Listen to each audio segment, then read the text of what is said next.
Hey everybody, this is Roberto Blake of robertoblake.com helping you create something awesome today. So today I'm in Adobe Lightroom CC 2015 and I'm actually going to be editing some shots I took with the Sony A7r II that I borrowed from our good friends over at Lumoid a couple of weeks back.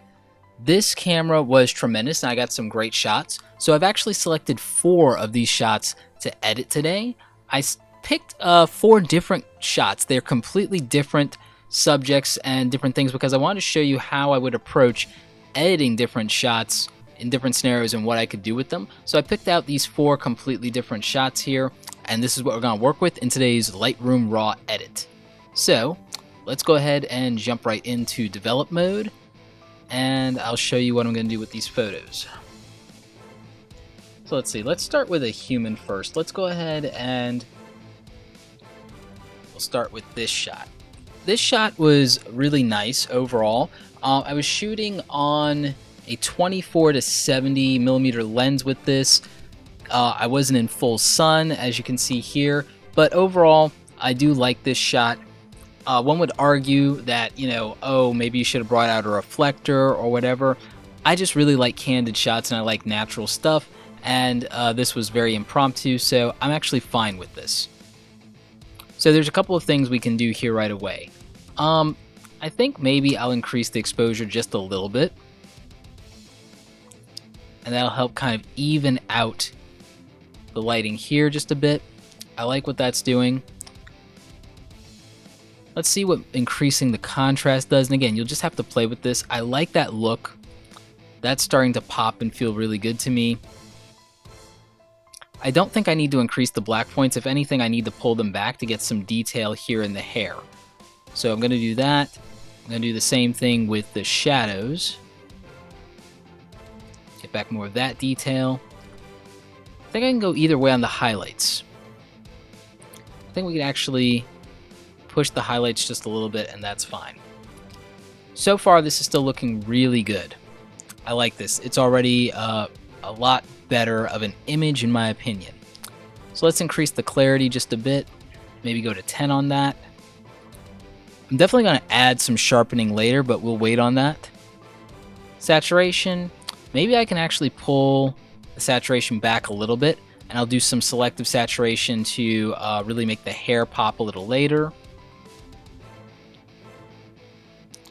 But I think pulling it back just a little bit is fine and pushing up the vibrance. And I think that what that's going to help with is balancing out some of the skin tone stuff. And then I think later we'll really make this hair pop. And then this green isn't distracting us nearly as much with me doing that. So I think that that's actually pretty good. Let's see. I can go either way on the lights here. Pushing those darks is making that pop. I do want some of that detail back, so we'll go there.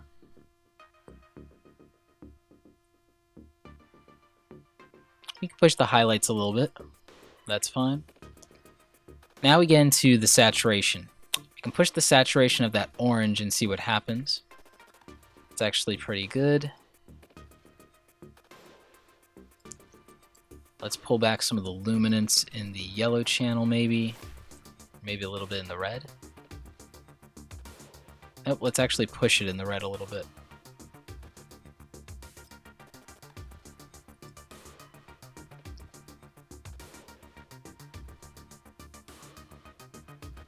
Make that background a little less distracting.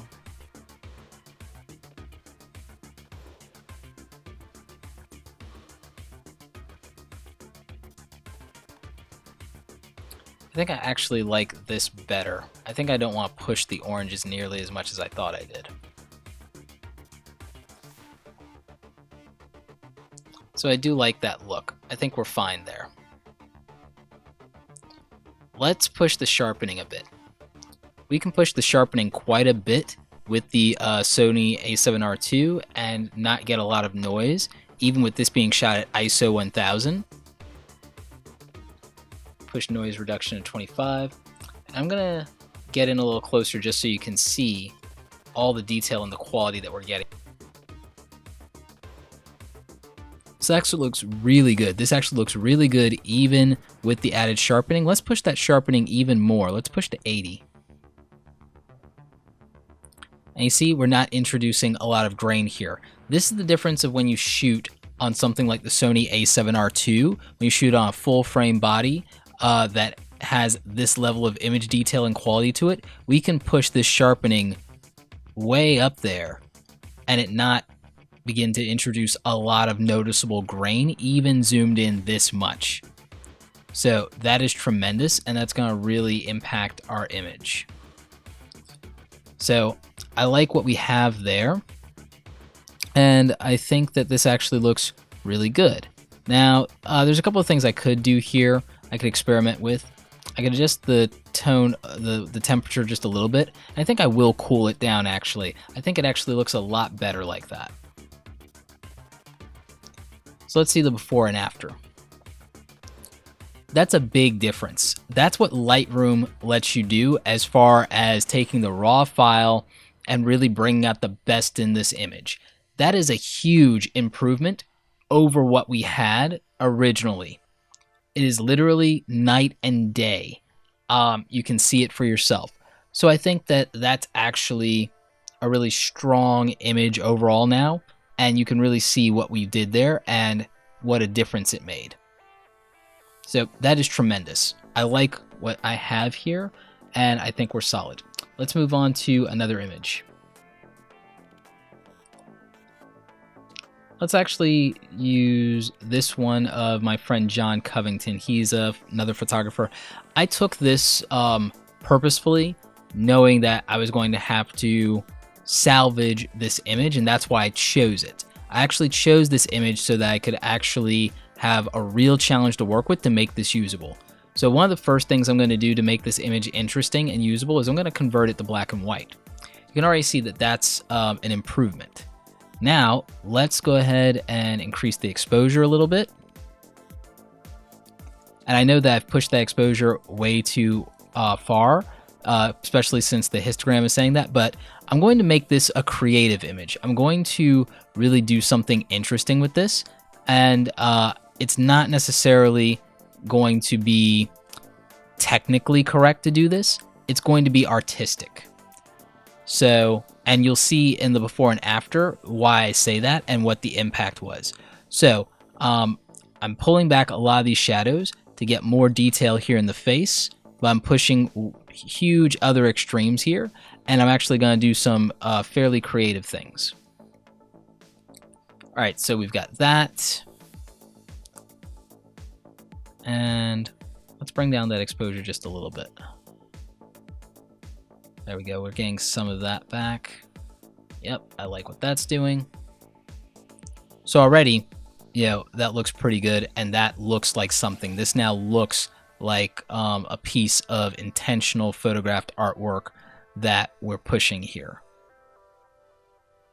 It's got this nice high contrast feel to it.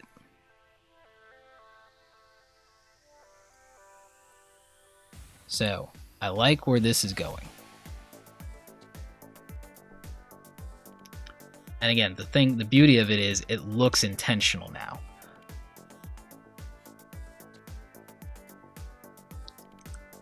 Let's scroll back up.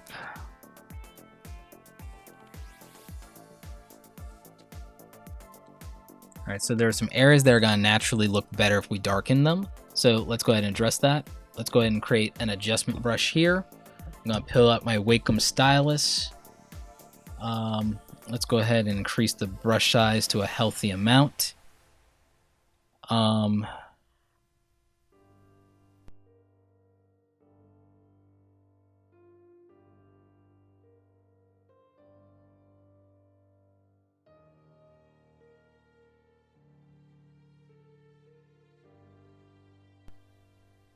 right, so I'm done with the adjustment brushes there, and that's let me create a certain amount of depth in the image. Let's go ahead and bump the clarity. Make this feel very sharp there. Like that.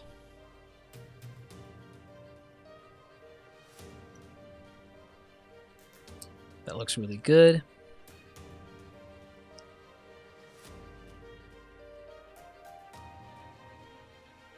Again, we can deepen this a little bit more. Push the lights a little bit more. And then we can sharpen this a lot without worrying about grain for the type of image that this is.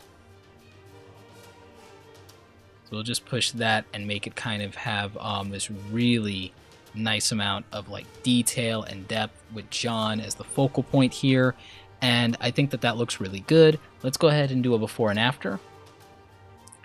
Huge difference. We have something that is not even usable, and now we've turned that into art. So that is another great shot done. Let's go ahead and change things up a bit. Let's go ahead and work on some floral landscape here. This was a really interesting shot here from the garden. There's really not a lot you have to do to a shot like this to make it better or to bring out the best in it. In this case, I think I can actually pull the exposure back, and that will help it a lot. I'll add more contrast here. Push the highlights. I can go either way on the shadows. I think I'll actually increase the depth by pushing the shadows more there. There's not a lot of white in this image, so I can go ahead and make that pop. Pushing the black point here will create more emphasis.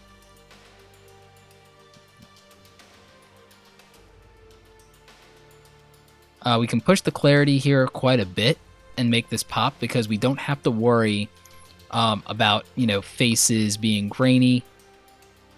We can move the saturation here considerably. Or we could push the vibrance. We can go in a couple of different directions with this. I think I'll just move both a little bit. That feels like a little much. That feels slightly heavy-handed. Let's pull it back a bit.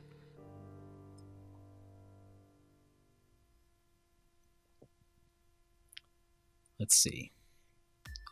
Pull back the highlights to get more deep.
Push the contrast. I'll pull back on these highlights because we can see that we need to. We can pull back on the white point considerably. Shadows. Maybe this feels right.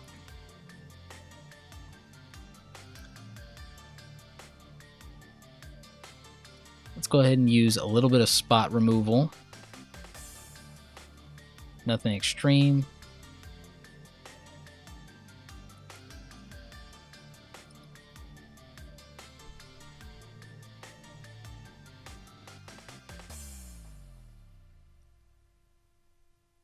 think we can do better on that one.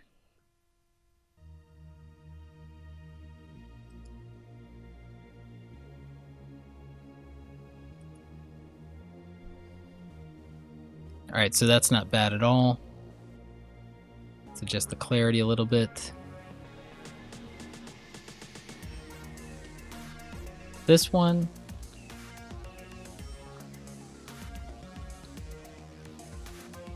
I'm trying to decide how I feel about the saturation and the vibrance.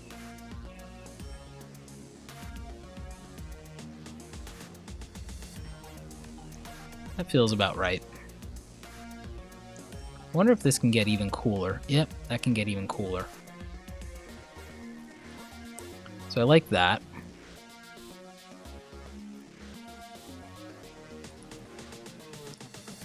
Do we gain enough back by pulling the highlights back? Yeah, we do actually.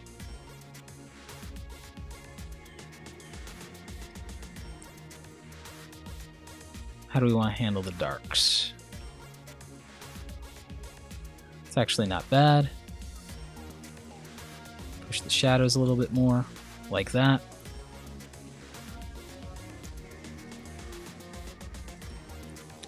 Let's see what pushing the luminance on the orange does here. It actually doesn't have a positive effect on skin, so we'll, if anything, we'll pull it back.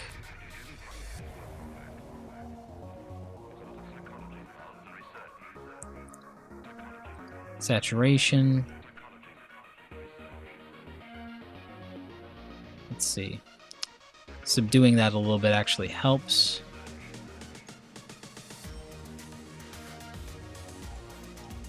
Alright, so we have that going on. Do we want to push the green in this?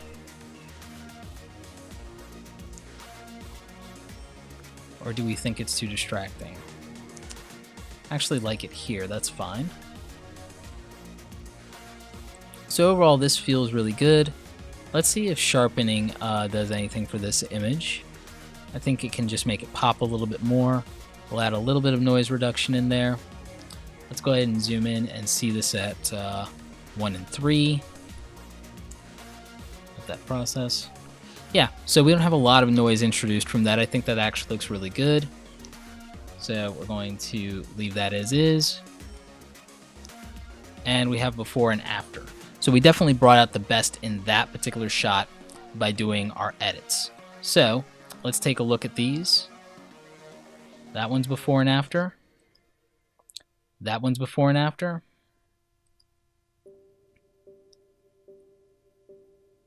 We've got that one, which might be the best shot out of these. And we've got our floral landscape. So yeah, I definitely think that this might be the best overall shot out of these, just for all around. But artistically, I think that this is the more impressive shot, the black and white, because of what we were able to recover from it and what we were able to do artistically there. So I think that is an awesome shot in and of itself. This one I'm fine with, but I don't think we had to be very creative there. I think that was just basic processing technique. I think that's fine.